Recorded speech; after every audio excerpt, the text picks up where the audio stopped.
And next up, Kristen, go ahead. Hi, everyone. Kristen Sanchez, Assistant Director of Graduate Studies, and my office coordinates the graduate admissions process for all graduate programs on the Dearborn campus. I'm going to start with a little bit about UM-Dearborn. So we are one of 3 University of Michigan campuses. There's Ann Arbor, Dearborn, and Flint, with Dearborn being one of the regional campuses. We're a student-focused, inclusive institution, and we see that in our mission statement being very tied to community impact, access, and affordability. We have practice-based learning as a hallmark of our education with small class sizes and engaged faculty. And to just give you an idea of how many students we have, it's about 8,000 across 4 colleges, with CEHHS being one of them. And about 1,800 of those are graduate students and 136 at the doctoral level. Most of those are in the College of Engineering and Computer Science, but we do have the EDD within CEHHS. We are located in Dearborn, which is near Detroit, and sort of in the middle between Detroit and Ann Arbor, actually. And so we are in an epicenter for high-tech industries, including logistics, healthcare, and information technology, along with having ample opportunities to have that community impact.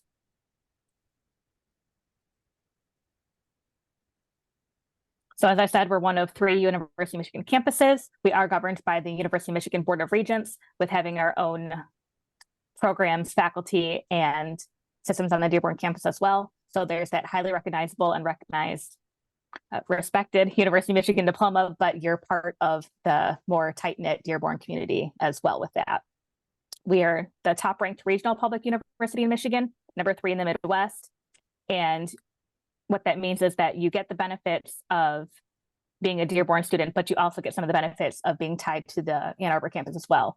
So you can get student tickets to UM football, basketball, hockey. You can try out for the Michigan marching band, the cheer team, and participate in research opportunities in Ann Arbor. You also have access to the Ann Arbor library system. So that's something that's really great as a student perk as well.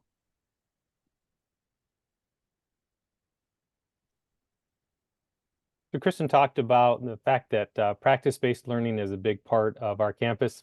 And actually, depending on the department or the college or the class you're in, the P in PBL could be practice, it could be project-based, it could be place-based learning. So it can have different meanings, but the idea behind each of these opportunities is that you're able to get out and deal with real world problems, apply what you're learning in the classroom. It could be through an internship, it could be through some kind of field-based class you're taking, it could be working with external partners, partners from industry or healthcare or education, where you're working on a problem, trying to help them solve that, a project of some kind where you need to provide a deliverable to that institution, that type of thing. And so that you'll find is a big part of what we do at the graduate and undergraduate level as well. The College of Education we originally were the School of Education and established back in 87, you see, 1987. And then in 2013 became the College of Education, Health and Human Services with the 2 departments. And as far as our teacher prep program, it is accredited by the organization known as Council for Accreditation of Educator Preparation. We are working on seeking accreditation for some of our other programs as well. And so we expect that portfolio of accredited programs to grow pretty quickly over the coming years. I do want to mention as we go through the presentation that if you have questions, please feel free to post them in the chat room and my colleagues will respond to them. And if there's a particular question that comes up that they feel needs to be addressed verbally at the moment, they'll just holler out to me, let me know the question, and we'll talk it through. I'm not trying to monitor the chat as I present. If you've ever tried to do that, it requires about 4 different eyeballs and 3 heads, and I don't possess that much. So I'm gonna let my colleagues do that, and they'll let me know if there's a question that needs to be addressed, but do feel free to post those in there anytime. So as you see from the presentation overview, we'll talk through our different graduate programs. You'll learn about the eligibility and review process for applying, the application procedure itself, some information about financial aid and costs, and also scholarship options. So we have one doctoral program, an EDD, an education doctorate. So it's not a PhD, but it is a doctoral program. That's a fall admit-only program. We also have an education specialist program, an EDS. There are 9 master's programs, and a couple of those, which we'll point out as we go along, HIT and then the early childhood, they are fall admit-only programs. I will say that we are moving towards all of our programs being fall admit, but that won't fully be implemented until next year. And then we have one certificate program that we'll talk about. With each of our programs, we offer them in convenient formats, knowing that people are probably working professionals that are probably putting in at least 40 hours a week. You may have families that you're taking care of. And so our classes, the classes that are in person are generally in the evening, usually starting around 6 or 6:15 in the evening. A 3-credit class that meets in person would normally meet once a week. So you come in on a Monday night or a Tuesday night and meet for about 2 hours, 45 minutes. And that would be it for the week for that particular class. And then we also have online classes and fully online programs. We do have some classes that are hybrid as well. So maybe you'll meet 3 or 4 times in person during the semester, but then the rest of the time would be online. So you can see there our list of fully online programs, and we will talk more about each of these individually as we go along. And then we have some programs that we say can be completed fully online. And basically what that means is there is some flexibility in these 2 programs such that if you pick your classes strategically, you can complete them fully online. But there is a possibility that there could be some classes that are face-to-face, depending on which you pick to meet certain requirements. And so we don't claim that they're fully online because it depends on how you pick your classes. So for the EDS and EDD, they both have the same concentration areas, educational leadership, metropolitan education, and curriculum and practice.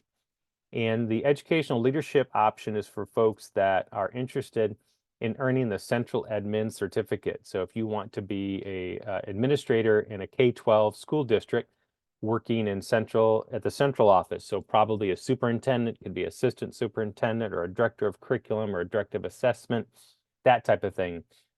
You would want to go with that educational leadership concentration, and you could earn that certificate through the state of Michigan. The Ed Specialist is 30 credit hours, so similar to most of our master's programs, and that is 30 credit hours. But you're required to have a master's before going into the Ed Specialist. So this would be a degree beyond a master's degree. And it's really designed for folks that are experienced educators. They're looking to move up in PK to 12 or community college level, perhaps moving into some administrative positions, again, either in K-12 district or possibly at a university setting. And then the doctorate program is 60 credit hours. And so a big part of that, what makes it different from the specialist, is the dissertation. And so you will complete a dissertation project that generally takes usually at least a year, year and a half to go through that project. So on top of the classes that you'll take, you'll have that dissertation in addition to some other responsibilities there. And that's for folks that are similar to the Ed Specialist, but also looking to develop more of those research skills and their proficiency in how they conduct studies, look at data, analyze data to make informed decisions. The eligibility for these programs is that you would have a master's degree from an accredited institution. We're looking for a minimum of a 3.3 cumulative GPA and at least 3 years of professional experience. For our master's programs, it would be a bachelor's degree from an accredited institution and a minimum of 3.0 GPA. Now we do a holistic review. So we set those GPA standards as kind of benchmarks of what we're looking for, but we do look beyond just the GPA. It's not like we've tossed out an application as soon as we see that it's below the GPA that we're looking for. We are looking for things like, are there any trends in the transcripts? Was it just a bad semester that someone had? Maybe they switched majors and really turned things around once they switched into a different major. Is there a particular class that seemed to trip them up that they had to take multiple times? You know, what can we see that might be explaining the GPA if it's a little below what we're looking for? We also look at the personal statement to see well, why does the individual want this particular degree? How does it fit with their career path and their career aspirations? Obviously, we're interested in the professional references that you submit. And I want to highlight professional because we have gotten references that have been from family members, believe it or not. And I would hope that your family members would have wonderful things to say about you. And it's not that that's not important, but we're looking for professional references. So if you've got references from previous instructors, professors, or supervisors that can talk about your abilities, as far as your written and oral communication abilities and your ability to complete graduate level work. That's what we're kind of looking for.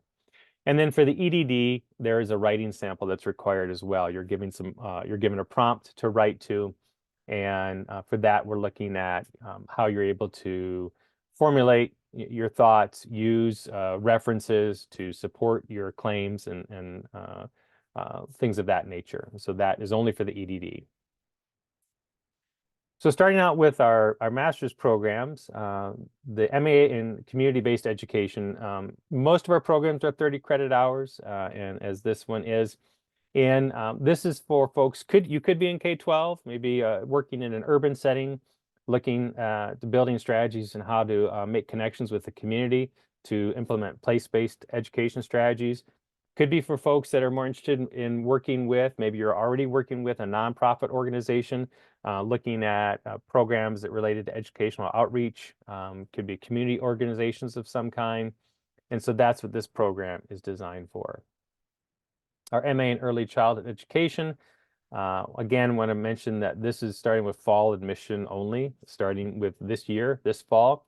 And so while you could be admitted for this summer, going forward, the only opportunity for admission would be in the fall for this program. And we'll talk about deadlines a little bit later here. There are two different concentrations, the first one being the early childhood special education inclusion. And this is for folks who are wanting to learn more about working with very young students who have special needs. And then the early childhood admin and leadership, which is a fully online, that concentration is fully online. And that is for folks that want to go into some kind of administrative position or director position in an early childhood setting. The MA in education, this has 4 different concentrations. The first one is the MA in education with no additional endorsements, which is a concentration that really would do well to have a different name because that seems like an odd name for a concentration. But it basically means it does not lead to another endorsement that would be attached, for instance, to your teaching certificate. So you don't need a teaching certificate for that particular option. It can be completed fully online, and this is by far our most flexible option that we have across our graduate programs because there are 3 core classes that you have to take. And then for the remaining 7 classes, you have some flexibility. Basically, you can craft a plan of study with your advisor. And as long as the classes are at the graduate level and they're from education, the education discipline, they would count. And so you have quite a bit of flexibility to pursue areas of interest with that particular concentration. The teaching English to speakers of other languages concentration is fully online. That's for folks who want to learn more about how to teach English to others, but not necessarily in a K-12 setting. It does not lead to any kind of teaching certificate. And so it is really geared towards people who want to work. It could be with young students just outside of K-12, but it could also be with adults who are learning to speak English as a second language. And then the MA in education with a couple different endorsements, one being English as a second language and the other being the reading specialist endorsement. Both of these do require that you have a current Michigan teaching certificate because these are endorsements that are attached to your certificate. So the endorsements themselves are granted by the state of Michigan, the Department of Education, but our programs have been approved or have approved coursework so that once you complete it, you can apply for the endorsement through the state, and then we can verify you've completed that coursework. The MA in Educational Leadership starting this fall will be a fully online program. And this is designed for people who want to become building level administrators, usually principals, in K-12. So instead of working at the central office level, they want to work at the building level, and you can apply for the school administrator certificate through the state of Michigan upon completion of the coursework in this program. So all the coursework in this program has been, again, verified and approved by the state of Michigan to meet the standards for that school administrator certificate. The MA in Instructional Design and Learning Technologies, this is replacing the program that had previously been called the MA in Educational Technology. So if by chance you have been looking at that program and wondering where it is, this is going to be replacing that. Like the previous program, it is fully online. And this is designed to help people learn more about how to integrate technology in different learning instructional settings, whether they be face-to-face, blended, online, learning more about instructional design, how to work in K-12, but also in other industries as well. You could do corporate training, working in instructional design for any number of companies, anywhere from banks to hospitals to Home Depot even. And so there's a lot of different options for instructional designers coming out of a program such as this. I'm going to turn it over to my colleague now, Dr. Martin, to talk about a couple of our programs in HHS. Great, thanks, Time. So in Health and Human Services, we have a Master of Science in Health Information and Technology. This is a 30 credit hour program. As Stein already mentioned, we do a fall admit only. So that means students come in the cohort, but we can make accommodations for both full and part-time study. So Health Information Technology gives professionals opportunities to explore quality and coverage in healthcare by lowering costs, helping to maximize efficiency, and putting a stop to avoidable medical mistakes. It's a growth industry, and there's lots of opportunities for internships as part of the program as well. And very exciting, hot off the presses news is that we will be launching a new Master of Science in Healthcare Administration and Leadership. We're still waiting for final state approval before we can officially recruit for this program, but we will be able to do so in April. This will be a 36 credit hour program that helps prepare students with the skills they need to pursue careers in healthcare leadership in hospitals, group medical practices, clinics, mental health organizations, rehab centers, as well as educational organizations and health insurance and government organizations. And this will be an in-person, again, program, although it does have that flexibility with some hybrid and online courses. And again, that'll be launching it and available in fall of 2024. Yeah, very excited about this program. Literally, it was approved at the campus university level less than 2 weeks ago. So we are looking forward to getting that on the application once we have formal state approval and making that available for people to apply for the fall. So excellent. We also have a Master's of Science in Applied Behavior Analysis. This is a 36 credit hour program, and this is designed to prepare students that want to become board certified behavior analysts. And so it prepares you to take the certification exam through the national board so that you can become a certified behavior analyst, or a BCBA. We have an MA in teaching. This is a 37 credit hour program. This leads to secondary teaching certification. The reason why this is more credits than any of the other master's programs is it does include a semester of student teaching in it. And so it allows you to earn either the 5th through 9th grade band in one of the content areas, or the 7th through 12th grade band certification in one of those content areas. If you're not familiar with the teaching certification structure in the state of Michigan, it's just recently changed. All of the teacher prep institutions across the state have been working to get new programs approved to meet the new structure. And so we're moving from a level-based certification where it was you could either get an elementary certificate or a secondary certificate to a series of grade bands. And so the two primary grade bands that would cover secondary grades are 5 through 9 or 7 through 12. And again, within those, you have those 4 content areas of math, English language arts, social studies, or science. So you would pick one grade BAM and you would pick a content area generally, and that's what you could get certified in. Our one certificate program is the TESOL certificate program. So this takes some of the same classes, a collection of the same classes that you would take if you were in the master's with the TESOL concentration.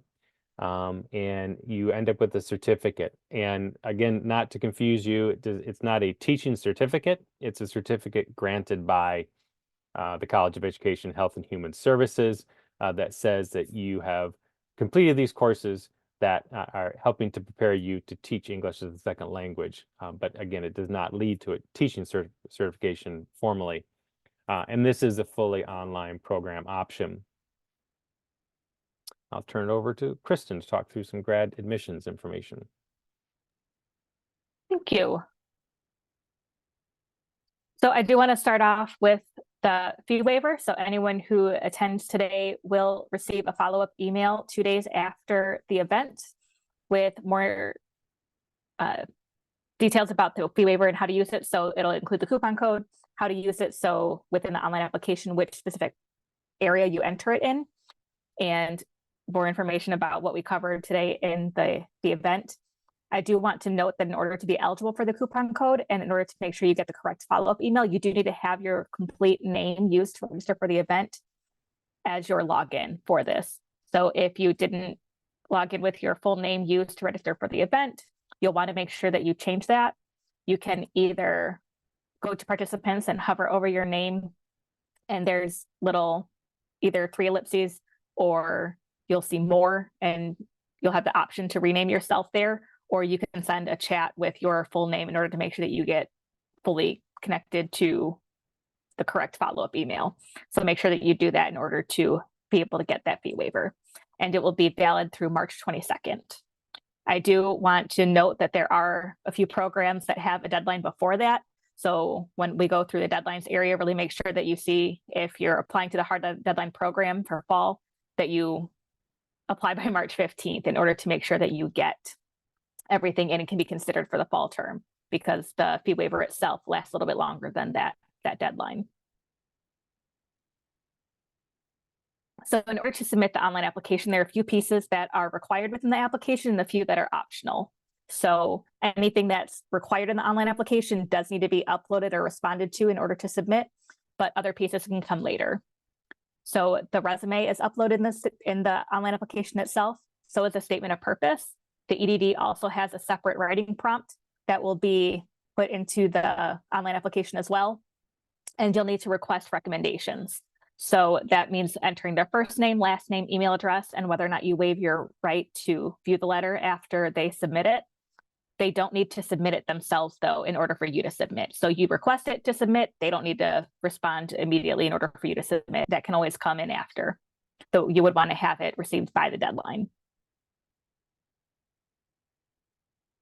You have the option to upload transcripts. So we do require transcripts from all institutions attended. So even if it was just one course or 10 years ago, we do need that transcript still, but we do accept unofficial documents in order to make an admission decision. So one way that you can provide that is uploading in the online application. You can also send us PDFs by email. You can also send them officially. So that would be with electronic delivery, an accepted third party like Parchment, National Clearinghouse, directly from that institution's registrar's office, or we can also accept materials by physical mail.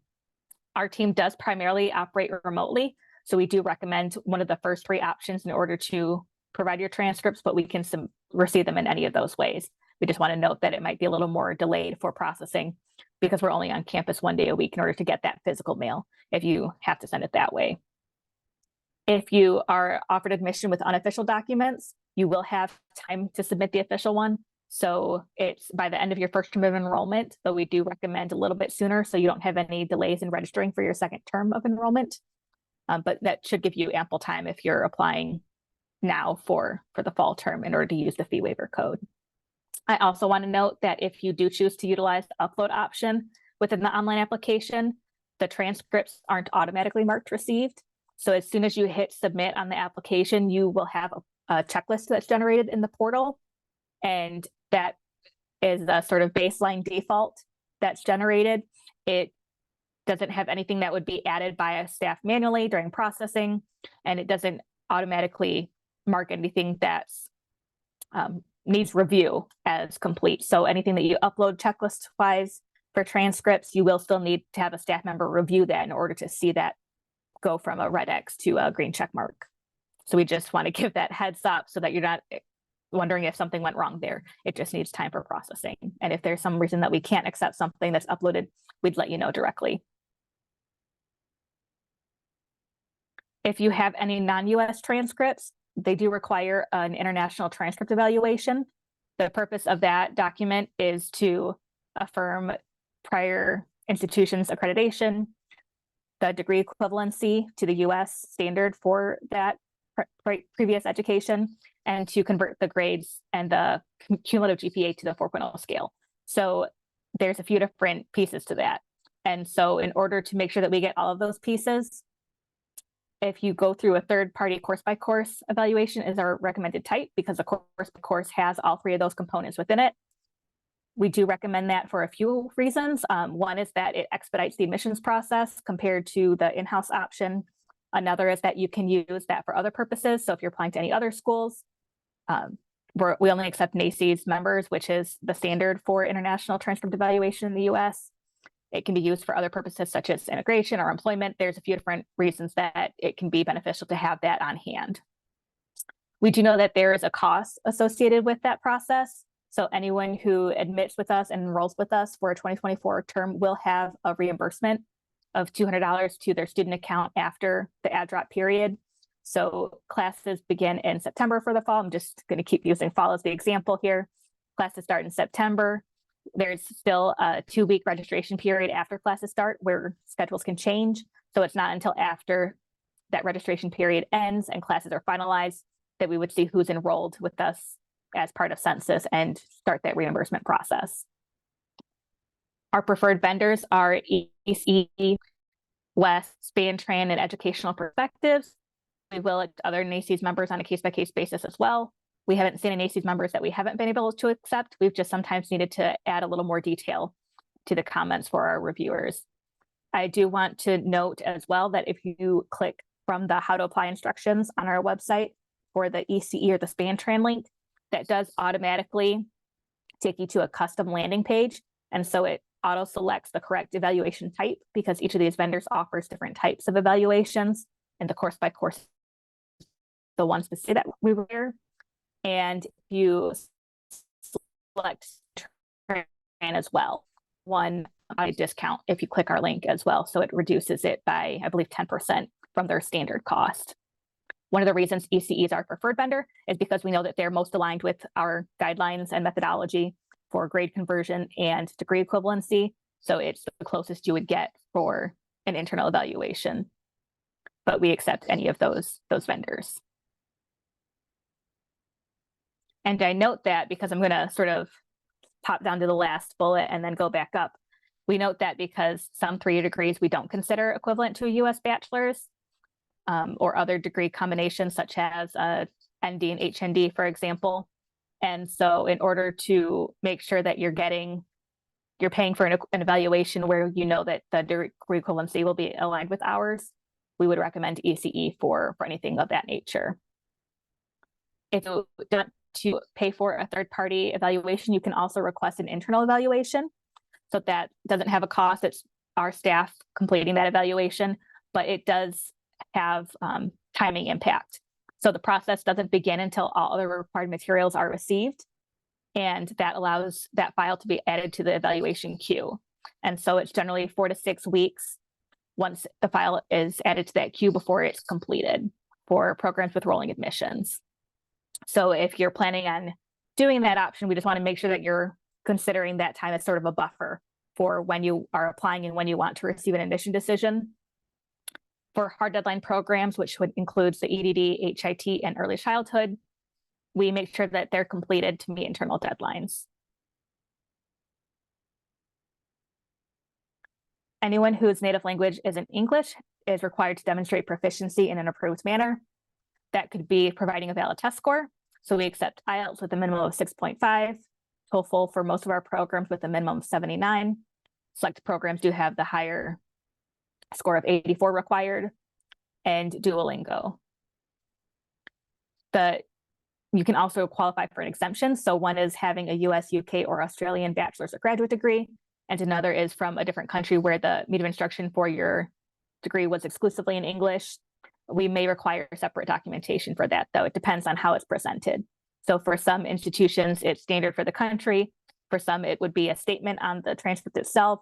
And for some, we would require different supporting documentation. It really varies by country, so I can't give a catch-all for what supporting documentation would be required, if any. But if you have any questions about that, feel free to send us an email and we'll make sure we get you more specific information on what would be needed, if anything, in order to get that exemption processed.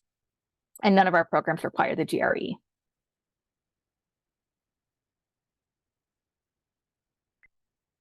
So as Stein alluded to, we are in sort of a flux period for deadline changes expected in 2025. So for 2024, which would be summer 24 and fall 24, we have the current deadlines itemized in the first column, and then the second for what would be expected for the 2025 calendar year. So we wouldn't be admitting for most programs, with MAT being the exception, for summer or winter terms starting in 2025. So the EDD and HIT program currently are fall only March 15th deadline, and that will remain. Early childhood is currently March 15th fall only, and that will switch into a new structure that we're starting with most of the programs in 2025, where there is a priority deadline that we recommend that everything is submitted by, which would be March 15th. And there's a final deadline of May 15th. So that would be the last day that you could submit applications or materials and still be considered for the fall term. And then most of the programs in the next set are rolling currently. So they're admitting for summer and fall 2024, but would move to fall only for 2025. So if you're on the fence on which term you'd like to start, making sure that you're aware of these deadlines as you plan ahead would be important in that planning effort. And feel free to reach out to us if you have any questions as you try and make the right decision for what term you should start in. And then the MAT program is currently admitting for all terms and is a rolling admissions basis and would stay that way. When we talk about rolling admissions, that means that we admit for all 3 terms with advisory deadlines. So our advisory deadline is the date that we would recommend that you have a complete file in order to be considered for your preferred start term. But we also have a little bit of leeway and flexibility in accepting materials beyond that date until we hit sort of that last day that we could work with you before the term starts. So for domestic students, it's usually about a month before the start of classes. These dates don't change year to year. So it's August 1st is advisory deadline for fall. The upcoming summer term would be April 1st to have everything submitted by. For international students, the same dates would be May 1st and January 1st. So if you're still interested in the summer term, there's not much room to still apply for that term. As you can see, we have an international last day to submit. So that would be February 28th for the summer term, June 30th for the fall. And that's in order to meet the OIA deadlines. So the Office of International Affairs has a last date that they will issue an I-20 for the start of the term. And they require you to have both an admission decision and to request the I-20 with all supporting documents by that date. And so we sort of work backwards from that date for our last day to accept admissions documents. And that's about 2 weeks before that date. If you're interested in summer 2024 and you are a domestic student, the last day that the application will close is April 19th. So that would be the absolute last day that you could apply. And the last day that we would generally accept materials as well.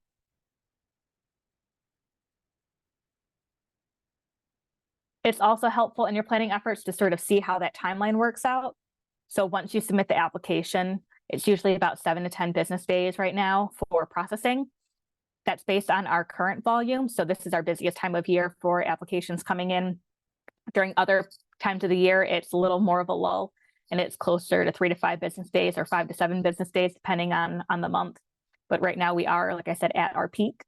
So during that time, we start to look for other documents that might have been sent in advance. We're looking through the application itself to review the uploaded documents and personalize your checklist. and give you an update then in order to tell you, okay, now you can go check your portal, look at the personalized checklist and see if we have everything that we need or if there's still something that we need for you to submit. If there are outstanding items that you need to submit, once we receive those items, it's usually 3 to 5 business days for processing, and the portal is updated after processing is complete. Once you have a complete admissions checklist, then it can route to the next stage of the process. So if you require the internal transcript evaluation, you would enter that queue. And again, that's being about 4 to 6 weeks to complete once you enter that queue. For programs with rolling admissions, if you submitted a third-party evaluation or you don't need a transcript evaluation, you would be routed to the faculty committee for consideration. Programs for rolling admissions, that's generally 2 to 3 weeks after it's routed to the academic unit that we would receive a decision back. And for programs that operate on a hard deadline review, the files are routed at once and decisions come back at once after the committee's considered all applications. That will change for 2025 when we move into that different structure of priority and hard deadlines for most of our programs. And with that structure, the file will be routed more like the rolling basis of as it's ready, it'll be routed for a decision and you'll get a decision, sooner than the programs that are remaining on a hard deadline. Is there anything you want to clarify for that, Stein, before I move on with the deadline changes? No, I know it takes a little bit to look at things to make sure you have the right deadline depending on the program. We tried to align things as much as possible. But I do want to mention one of the reasons that we're moving to the fall only admit for pretty much all of our programs is it makes it easier for us to provide efficient scheduling of courses as people come in as a cohort together, and also to provide other services, orientation, and so forth to students. And so we do feel like it's going to be a real benefit. And if you ever have questions, if you're trying to sort through the deadlines and you're just not sure, you can certainly reach out, and we're happy to answer those questions. Thank you. I do want to talk about tuition next, but as sort of a precursor to that, I want to talk about our residency classification guidelines because they can differ somewhat from other government bodies. Our residency classification guidelines are set by the University of Michigan Board of Regents and apply to all UM campuses. So any questions actually goes through the residency classification office on the Ann Arbor campus. But we do see sort of commonly flagged criteria for our graduate applicants on the Dearborn campus that I like to highlight so that you have forewarning for how you may be classified when you apply. For anyone who believes that they should be in state but are classified as out of state for tuition purposes, there is a separate application that you can submit with the residency classification office in order to request reclassification to in-state classification. The commonly flagged criteria that we see is living outside the state of Michigan in the last 3 years for any purpose, whether that's education or employment, attending a college or university outside the state of Michigan at any time. So there's not really a time limit on that one. It's any period at all, even if the degree wasn't earned there. Not being a U.S. citizen or attending any UM campus in the past as a non-resident.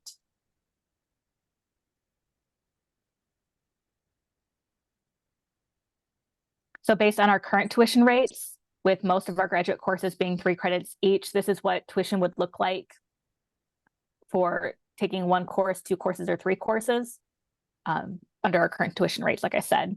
I do want to note that if you're only taking 1 course or you're enrolled in the TESOL graduate certificate program, you wouldn't be eligible for federal financial aid. And that full-time enrollment is technically met at 8 credits, but because most of our courses are 3 credits each, it's really 9 credits that most students would take if they're planning on a full-time course load.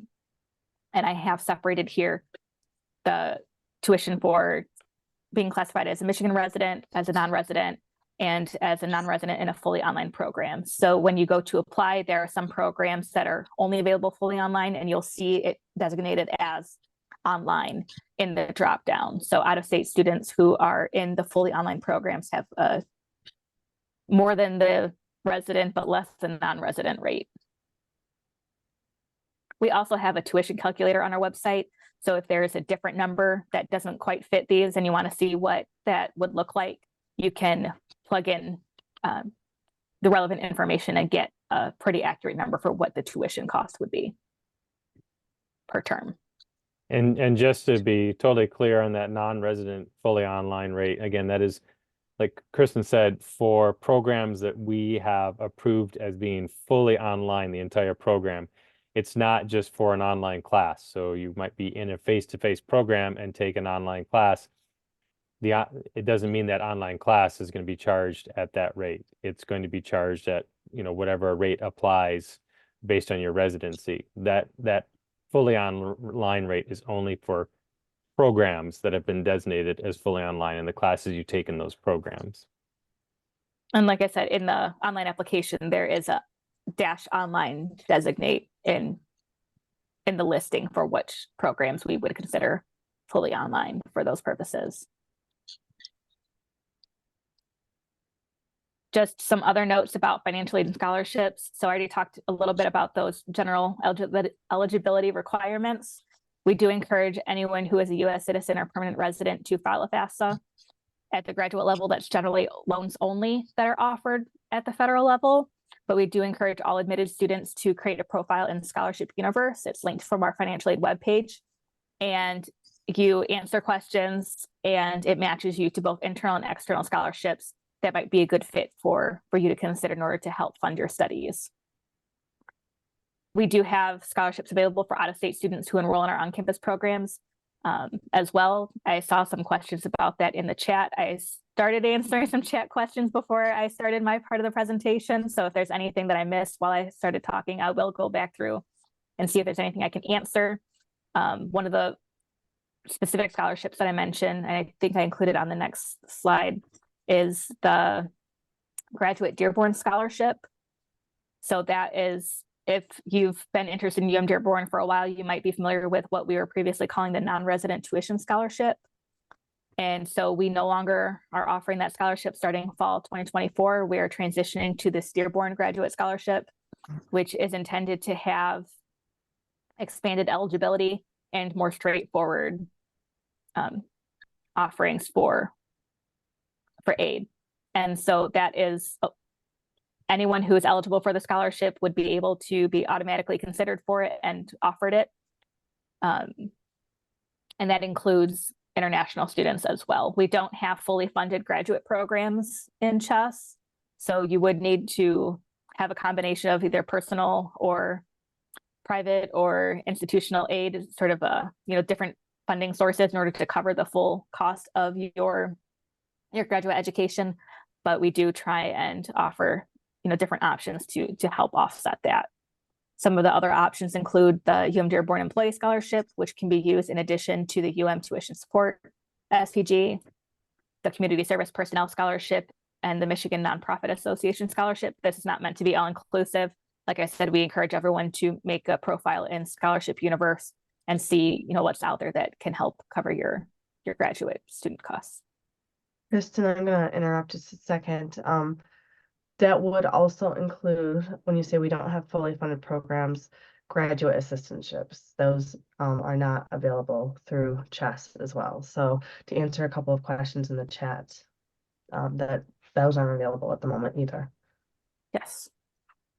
There are different, so faculty can post different opportunities for research that they would specify what they're looking for.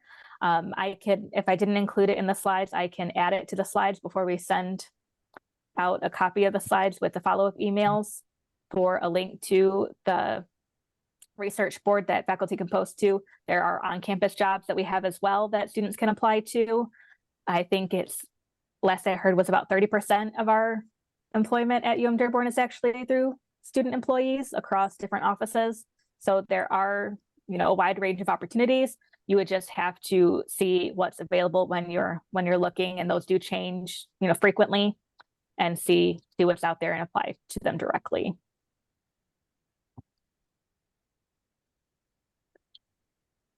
So I wanted to just follow up a little more on the Graduate Dearborn Scholarship, which is replacing, like Kristen said, the non-resident graduate tuition scholarship. So any student that is considered non-resident if you are admitted to one of our graduate programs, you are automatically eligible for this scholarship. You don't have to apply for it. If you meet our admission requirements to the program you're applying for and you are admitted, you are automatically considered for the scholarship. So you can see there, it's based on how many credits you're enrolled in a given term. So the most you could get in a semester would be 5,000, and that's if you're in 8 credits or more. And then you can see the different breakdowns as you look at the other amounts. So this would be available again for the duration of the time that you're in the program, as long as you remained academically in good standing and did not, so you kept your GPA at least at a 3.0 or above and did not slip below that for more than 2 semesters in a row, which would move you into a probationary status where you could then be dismissed from the program. So you do need to stay in good academic standing in order to maintain this scholarship. But again, this is replacing the graduate non-resident tuition scholarship. I know some people had asked about that. And just to reiterate what is said about assistantships, in particular, people wonder if our EDD, our doctoral program, has different research or teaching assistantships. Oftentimes, doctoral programs like that will have that funding, in some cases guaranteed funding. We do not have that. We do have this scholarship again for non-residents, but we do not have assistantships that we can offer folks. So the student employment that you find, or if you happen to be able to connect with a faculty member who needs a research assistant, that would be kind of a one-off opportunity, but it's not something that we can guarantee and set up for each student. As far as the transfer of credits, if you have credits with that are from within the UM system, if you've taken worked on classes possibly at Flint, our Flint campus or the Ann Arbor campus, you could transfer in up to half of those credits to go towards your half of their credits required for the degree to go toward the master's degree. So for a 30 credit program, you could transfer in up to 15. For non-U of M credits that you've earned, you can transfer in up to 6 credits. These need to be credits that have not already been applied towards another degree. So if you started graduate coursework at another institution but did not complete it, it's possible you could transfer in up to 6 of those credits. They need to be, you need to have earned a B or better in the classes. They, of course, need to be graduate level coursework. They need to be equivalent to courses that are required for the degree that you're seeking at U of M-Dearborn. And they need to have been taken within 5 years of your term of admit to our program here at Dearborn. So they can't be from more than 5 years ago. And then all graduate credits earned in a certificate program at U of M-Dearborn can be applied towards a graduate degree program. So if you start out, for instance, in the TESOL certificate program and then decide you want to apply for the master's in education with TESOL, those credits that you've taken could be then moved into that master's program.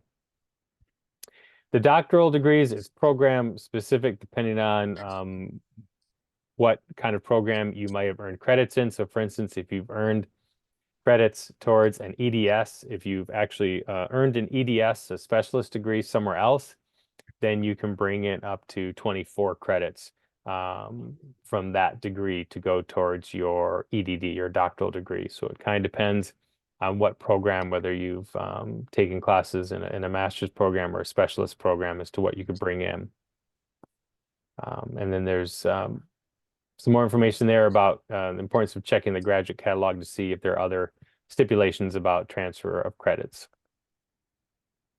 So there are a variety of resources here. Again, we're going to send this presentation out, so then you'll be able to click on these links. The tuition calculator that was mentioned earlier, more about scholarships and the deadlines and how to apply and all those types of things. So they'll be there for you to be able to click on and check out. I know we had some other questions. There's our contact information. Some other questions I saw in the chat. A question about, for instance, placement for early childhood. So any of our programs that have internships, we have a field placement office. And so the field placement office would work to place you in those internships or field-based courses. for something like early childhood, if you're already working in an early childhood setting, we have had that happen sometimes. We don't necessarily want to pull you out of that setting and place you somewhere else where it makes it difficult for you to continue your work and earn a paycheck while doing your internship. So we would look to keep you, use your current place of work as your placement if we can make that happen. But for anything that requires an internship or a placement, we do work with you through our field placement officer and our field placement office to get you placed. I know some folks were asking too about being in 2 programs at once. We don't really have any dual degree graduate programs in CEHHS.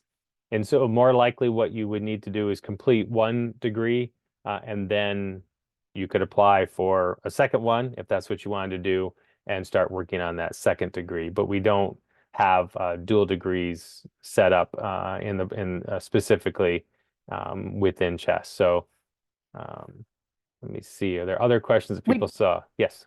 We do have student-initiated dual degrees as well, where you can submit a request for these are the 2 programs I want to get a degree in, and see if you can double count any of them. There is a limit on double counting that I don't know offhand. But anything that's double counted has to already be in the curriculum for both of the programs that you want to double count. If you're just interested in 2 different programs and are trying to decide which one you want to pursue, you can only apply to 1 program at once. So you would apply to your preferred program, get a decision for that program, and then work with my office to submit a second application for the other program. And you would need to decide before you enroll for which program to pursue. For anyone who's looking at the student-initiated dual option, that is something that you have to be a currently enrolled student having completed, I believe it's at least 1 term of enrollment before you can apply for that option. So either way, if you're looking at 2 programs, you would need to decide which one to start with before your first term. Thanks, Kristen, for clarifying that. Yeah. And I see the question about the Dearborn Graduate Scholarship, whether it's available to residents. I know Kristen responded to it.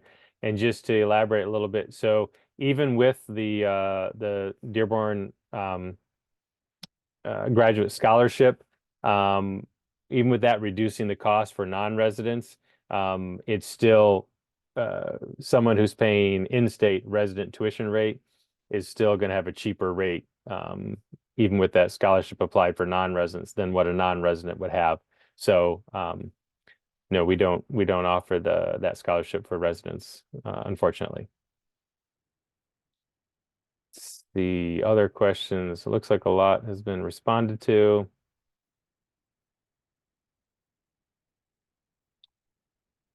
So I see there's a question about a GPA,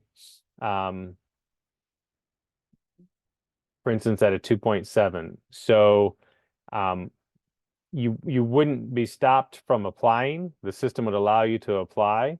And again, we do a holistic review. So we look at everything. We look at all transcripts to see if they're, because in many cases, when people are applying for a master's program, they maybe have attended multiple undergraduate institutions. And so we look across all transcripts, and it's difficult to say right off the bat that, you know, you would or would not get admitted. But we are looking for the GPA to put it plainly. We are looking for it to be for that being closer to 3.0. And so if you want to reach out and talk with me more directly, I'd be happy to do that. The placement for 1 credit practicum as well. Generally not that I can think of at the graduate level. There are 3 credit internships. But if any of my colleagues are thinking of any 1 credit practicums, I mean, they would be a really like something special we would set up possibly as a independent study, and we generally try to avoid that if we can. So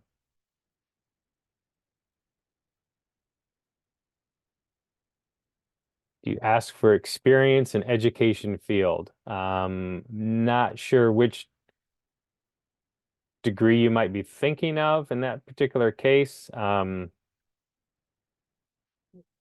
So I'm assuming you're thinking about one of the degrees though that would be in the Department of Education. More so for the doctoral program than for the master's programs. Some of the master's programs that lead to an endorsement that you would add to your teaching certificate, just by default, because you're required to have a teaching certificate, we're assuming that you're going to have at least some experience in the education field. But it is possible that for the MA in education, for instance, that with TESOL as your concentration, or the MA in instructional design, in those areas, it's very possible that you may not have experience in the education field. So it's not always necessarily assumed that you would have that. Question about housing that was responded to. I'm just going to go over the fee waiver Yep. again.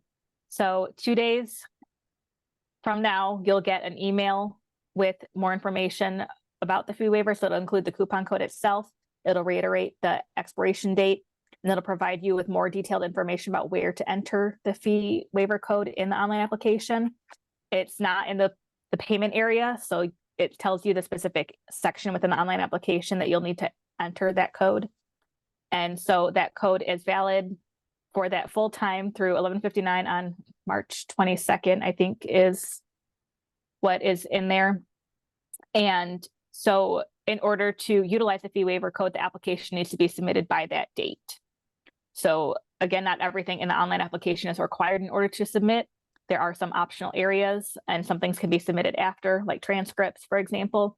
But anything that's required in the online application to submit would need to be added, because you need to submit by that date in order to utilize the code.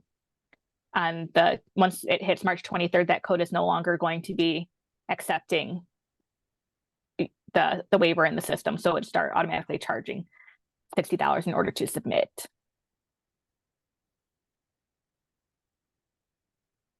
I see another question about the placement for the early childhood education. There is an internship required for the admin and leadership concentration. And so, yes, there would be a placement for that. And again, we try to work with folks if they already are teaching in an early childhood setting to place them within that setting. And otherwise, we work them to find a placement so that they can complete that internship. And then a question. Do you print Word online on the graduate certificate? I'm not totally certain what that might be asking. If it's the actual graduate certificate like TESOL, I don't know that they do a diploma for that. Oh.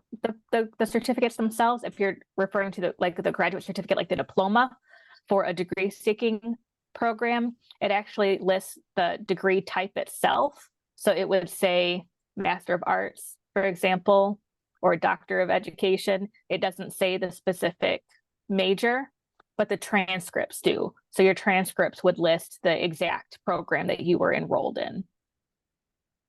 If that helps answer that question. Thanks. I get it. Yeah, thanks. I think that hopefully that made sense.